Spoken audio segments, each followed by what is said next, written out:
You know what it is, mga shoot. Another day, another upgrade na naman tayo dito. Ayabaw. At na-impress din tayo dito sa packaging nila, mga shoot, no? Talungi ating ulo ba? Nahirapan na tayo doon tanggal sa una, pero ito pa pala may mirror pa isa sa sunod. At nagulat ako baka mali yung pinadala kanila. Yun, may happy birthday pa, pre lang pala, pre. At ito na yung upgrade natin, mga shoot.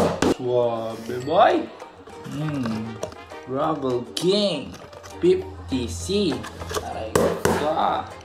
At ito, binuksan na natin yung isa, mga shoot. Siyempre, hindi pwede na isa lang. Apat talaga, pares na yan, mga shoot. Siyempre, sa mountain bike natin, yan nilalagay, mga shoot. Kasi kita nyo naman yung guma natin doon. O, tingnan nyo yung sarap natin. Naka 2.35 na Schwalbe hands down. At yung nasa likod natin na Continental Race King na 2.2. O, tingnan nyo naman, parang barko. Pang G-boy talaga to na ruta sana, mga shoot. At wala nang paligoy-ligoy pa, palitan kagad natin yan, bla. Unahin natin dito sa likod, mga shoot. At dito, sayang yung silan to, kakaralagay lang to pag ruta namin mag-ikabugaw nakaraan, mga shoot. O ito na, lukit-lukit na tayo dito sa likod natin na guma. Uy, kaging. At syempre, tatrapuhan muna natin yan para magkalakiskas yung mga kike nakaraan, bla. Para paglagay natin ng guma, bla, smooth in sealing, bla, mga shoot, hindi mabigat. At dito na siya, mga shoot, ilalagay na natin tong pana-racer natin ng Gravel King, mga shoot. As you can see, kanina 50C ito, mga shoot. Bali, nasa 1.95 na kategorya rin. Pero ang tunay na sukat niya ito ay 2.0,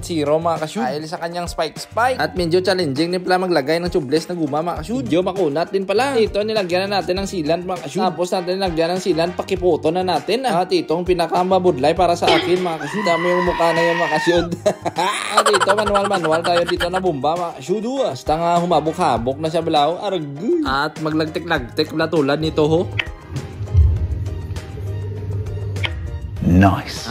Nagsiset na yung guma na yun, mga shoot. At double check nyo na lang kung nakaset ng bilogid talan lahat wala. Okay. Tapos ibalik na natin yan sa kanyang pinalaglagyan At yung harap naman agad yung tirahin natin na. Yung process lang, tanggal gulong. Ikot-ikot patanggalin yung lang. Hanggat hindi na magdikit yung guma sa rim, mga shoot. Tanggalin nyo na kagad yung guma. At magikin natin ito na siya nakadikit na siya dyan, mga shoot. Ayan naman natin ulit na maglalagtik-lagtik siya.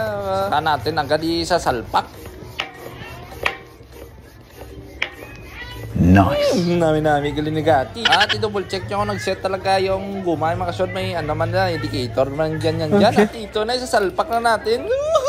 Kasi hindi tayo matatamaan, magruta tayo sa igdoble. Ito aningalan, mga shoot. Kahit pag 49.50 yung takbuhan nila, kabet tayo, blahaw. Kaysa doon sa nakaraan natin na guma, isus mio. Nasa likod na lang tayo doon, pero parang kakalas pa tayo. Aray ka. Pero bagay na bagay din pala siya. Ay, aragoy, lipay-lipay na naman si Tutu. Kakik, mga ka-shoot. Ano yung next upgrade natin?